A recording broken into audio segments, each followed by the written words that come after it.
Maybe if you weren't such a show-off, people would actually care when your kid lands in the hospital, my sister sneered across the family group chat. Dad reacted with a laughing emoji. Mom stayed silent.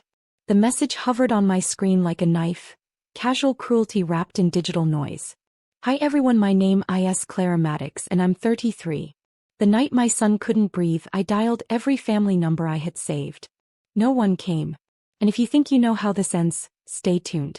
Have you ever stared at a hospital monitor, praying for a heartbeat louder than the silence in your chest? The hallway reeked of antiseptic and vending machine coffee. The doctor said, "Emergency operation," and I signed papers with shaking hands. I kept expecting footsteps, Dad's deep voice, Mom's perfume, someone saying we're here. Instead, there was only the slow blink of the red surgery in progress light and the echo of my own breathing. At 3 a.m. the vending machine refused my last dollar. I sat on the cold bench outside pediatrics, scrolling through missed calls. None from family. I sent one last message, "He made it. Don't worry." No one replied. 3 days later a text from Dad appeared. "Need $8,000 for your sister's wedding dress." No, "How's the boy?" No, "Is he okay?" Just money. Always money. I stared at the digits until they blurred. Then I opened my banking app, typed $2 and attached a note. "Buy a veil." My finger hovered before pressing send. The click felt surgical, clean, irreversible. Then I froze their access to every joint account I had ever shared with them. Utilities, mortgage, even the family trust. One tap at a time I severed decades of guilt. That night I tucked my son into bed, his small chest rising steady at last. For the first time I didn't feel powerless. I felt quiet. Dangerous in the kind of way silence can be. The next morning my phone vibrated before sunrise. "Ms. Maddox? This is the bank manager. There's been quite a scene here involving your parents." I smiled into the dim light of dawn. "Tell me everything." The bank manager's voice carried a mix of confusion and concern. "Your father's here with your mother. They're saying you froze their access by mistake." "Mistake?" I echoed. "No, that was intentional." There was a pause. The sound of muffled voices in the background. Then, "Well, they're threatening to call the police." I almost laughed. The same people who hadn't shown up when my child couldn't breathe were now at the bank, fighting for money they didn't earn. I thanked the manager calmly, hung up and stared at the morning light spilling through my blinds, golden, sharp, indifferent. My son, still drowsy from medication, stirred in bed. "Mom, did Grandpa come?" I forced a smile. "No, baby. Grandpa's busy." The word busy felt poisonous. By noon my phone began to buzz nonstop, family group notifications lighting up one after another. "Mom, why are you doing this?" "Dad, this isn't how family handles problems." "Sister, you're ruining my wedding, Clara." I stared at the messages, feeling something colder than anger. It wasn't hate anymore. It was knowledge. The kind you can't unlearn once you've seen people's priorities. I typed one sentence back. "The same way family handles emergencies, right?" Silence. Not a single reply. That afternoon, the bank's lawyer called to confirm that all linked funds were now under my individual control. The manager apologized again for the disturbance. I thanked him, politely, like a woman who had already died in every way that mattered. When I stepped outside, autumn air hit my face. Crisp, almost cleansing. Every leaf seemed to whisper something about freedom. That night my sister posted a sob story on Facebook. "When money ruins blood, who wins?" She didn't mention whose child almost didn't make it to see the next sunrise. I didn't respond publicly. I didn't need to. Because revenge, I was learning, didn't always roar. Sometimes, it just quietly waited for the world to watch them unravel. And oh, they were just getting started. The next morning I walked into the bank myself. The marble floor reflected fluorescent light like a stage. Every head turned the moment I entered, because there they were. My parents, arguing at the counter as if the world owed them sympathy. Mom's voice carried across the room. "We built her life from nothing and now she acts like we're strangers." Dad slammed his hand on the desk. "Reverse it right now. That money's ours too." The bank manager looked relieved when he saw me. "Ms. Maddox, thank God. Could we talk privately?" I smiled politely. "No need. Whatever they have to say, they can say it here." The air froze. My parents turned, startled. Dad's face was red, his tie crooked. You humiliated us, he hissed. I just protected what's mine, I said quietly. You had your chance to show up when it mattered. Mom's eyes filled with fake tears. You're heartless. The manager shifted awkwardly. I looked straight at her. No, Mom. I was heartbroken. That's different. Silence stretched, thick and uncomfortable. Then I placed my hand on the counter and said calmly, I've moved all funds. From now on you'll need to handle your own expenses. Including wedding dresses. Dad's jaw clenched so hard the veins in his neck trembled. You'll regret this. I leaned closer. You already did when you chose money over blood. I walked out before they could speak again. The sound of my heels against the marble echoed like punctuation marks to a lifetime of silence I'd swallowed. Outside the wind was colder, sharper. But it didn't hurt. Felt burned. Back home I brewed coffee and checked on my son. He was coloring quietly, blue sky, red sun, stick figures holding hands. For the first time in months he smiled at me like the world was safe again. I smiled back, though deep inside I knew this was only the beginning. Because when you take power away from people who fed on your kindness for years, they don't disappear. They come back hungry. It started 2 nights later.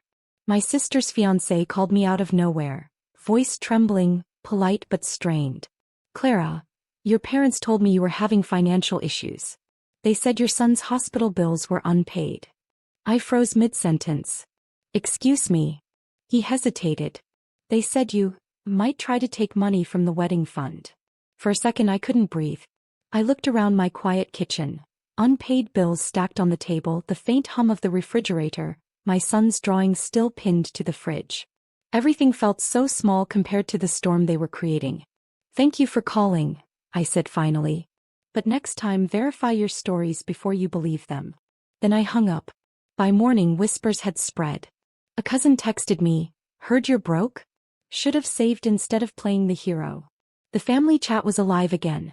Screenshots, half-truths, pity disguised as gossip. I sat in silence for hours, scrolling, rereading, deleting drafts of replies. Then I opened my laptop and logged into something none of them knew existed. My family's financial trust records. Years ago I'd been appointed the executor when Dad had been too busy. Every transaction, every hidden fund, every favor they'd buried under fake names was there. A plan formed like a slow dawn behind my ribs. No yelling. No chaos. Just truth. That evening I sent an email to the family group. Subject line, transparency. Inside, scanned documents, account summaries, screenshots, timelines. Proof that while they'd been crying poor, they'd used trust funds to finance luxury trips and secret property transfers. Then I added one last line. You lied about my son's hospital bills. Let's see how you explain these to the wedding guests. I hit send. For the first time in years my phone stayed silent. Outside it began to rain, soft, relentless, like the sky itself was tired of pretending. I didn't know what the fallout would look like. But I did know one thing. I had just turned their favorite weapon, shame, back on them. And they weren't ready for that. By dawn the family group chat had imploded. Messages flooded in faster than I could read them. Dad, you've lost your mind, Clara. Mom, how dare you air private matters like this? Sister, do you hate me that much? I didn't answer. I just watched the typing bubbles appear and vanish, panic disguised as pride. My email had reached beyond them. Within hours, distant relatives and even wedding vendors had seen the documents. The guest list had shrunk by half before noon. By evening my sister called. Her voice was sharp and trembling. You think this makes you noble? You're jealous. Jealous. I repeated softly. Of what? Of me. I'm getting married, I have attention and you can't stand it. I almost laughed. You're right, I said. I can't stand how easily you all sell the idea of love while borrowing it on someone else's credit. She cursed, cried, then hung up. For the rest of the day my phone stayed silent, until a new number appeared. Ms. Maddox, a voice said.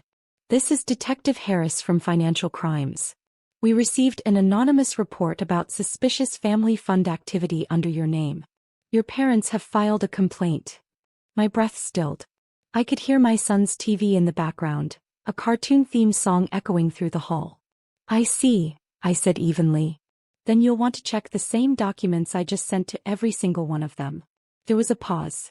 You have records? All verified, I replied. You'll find their signatures too.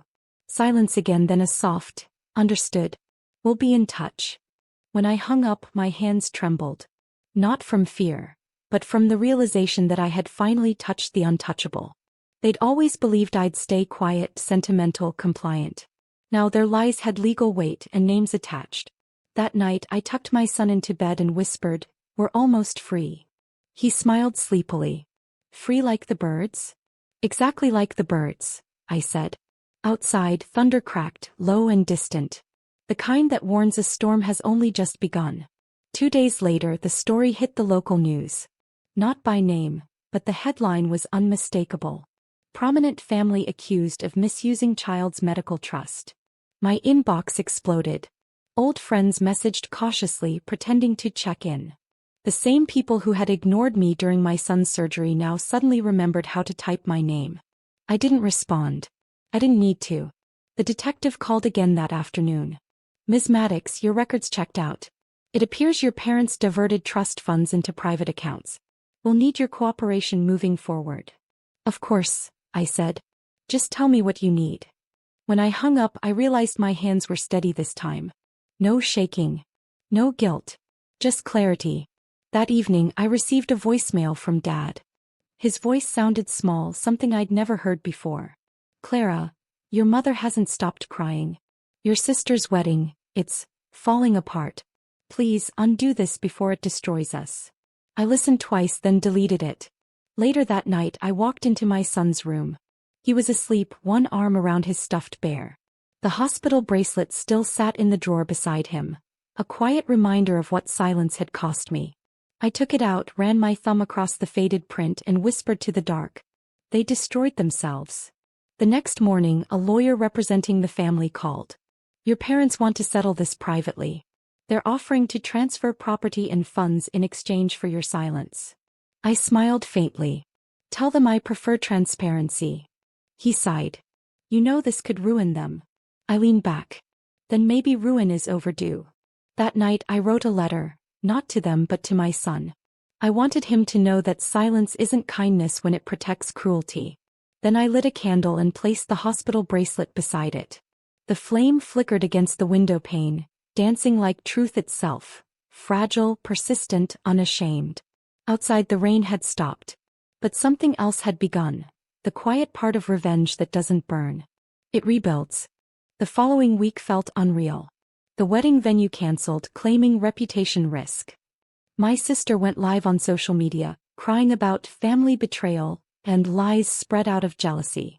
The comment section turned into a battlefield, half of them defending her, the other half dissecting her sudden luxury lifestyle. I didn't reply. The truth didn't need my voice anymore. It had its own legs now. At work, my phone buzzed constantly. Reporters, extended relatives, even old teachers from my hometown pretending to offer moral support. But under all that noise, there was one message that mattered. Detective Harris. Official charges filed. Misuse of funds confirmed. Investigation moving forward. I sat at my desk for a long time staring at that line. I thought of all the times Dad told me, "You're too emotional for business." He was wrong. My emotions had become my weapon. Sharpened, patient, silent. That evening I visited my parents' house. For once, the gate was open. No guards, no music, no laughter. Just stillness. Mom opened the door, her eyes swollen, face pale. "You came," she whispered. "Yes," I said quietly. "To see the truth in daylight." Dad sat at the table, hands folded, a man suddenly smaller than his voice. "You've humiliated this family, Clara."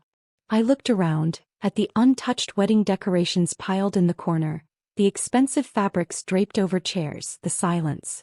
"No, Dad," I said. "You did that yourself." Mom started to cry, her shoulders trembling. "We were scared. We thought you'd never forgive us for not coming that night." I felt my throat tighten. "You didn't have to come for me," I said softly. "You just had to come for him, your grandson." Silence filled the room, thick as guilt. I placed the hospital bracelet on the table and turned to leave. No yelling. No tears. Just the sound of the door closing behind me. The kind of sound that means a legacy just ended, and something freer just began. A month later the case was over. The accounts were unfrozen, but this time solely in my name. My parents had signed the property transfer quietly, not because they wanted to, but because exposure had left them with no choice. My sister's wedding never happened. Her fiancé backed out after learning about the financial fraud. It wasn't the ending I planned. It was the one life demanded. That morning I drove my son to his checkup. The same hospital. The same hallway. But this time I didn't feel like the woman who begged for footsteps that never came. I felt like someone who had walked through fire barefoot and found her balance on the other side. As we left the building, my son asked, "Mom, are we poor now?" I smiled. "No, sweetheart. We're rich, just not the kind they understand." We passed a coffee shop near the parking lot. Through the glass I saw my father sitting alone. No suit. No phone. Just a man staring into a cup that had gone cold. For a second our eyes met. A lifetime of unspoken things between us. He didn't wave. Neither did I. Instead I whispered to myself, some debts aren't paid in money. Later that night I logged into the bank app one last time. Not to check balances, but to close every joint account that had ever tied me to them. I paused before confirming, the same way I had before sending that first $2. Then I pressed close. A soft click. The sound of endings and of peace. I walked to my son's room. He was asleep, his hand clutching that same stuffed bear. The candle from that night burned gently on my dresser. The last flicker of a story that had finally told itself. I whispered, "We're free now." Outside the night was quiet. No storm, no thunder. Just the slow rhythm of a world finally in balance. Revenge hadn't been about destruction.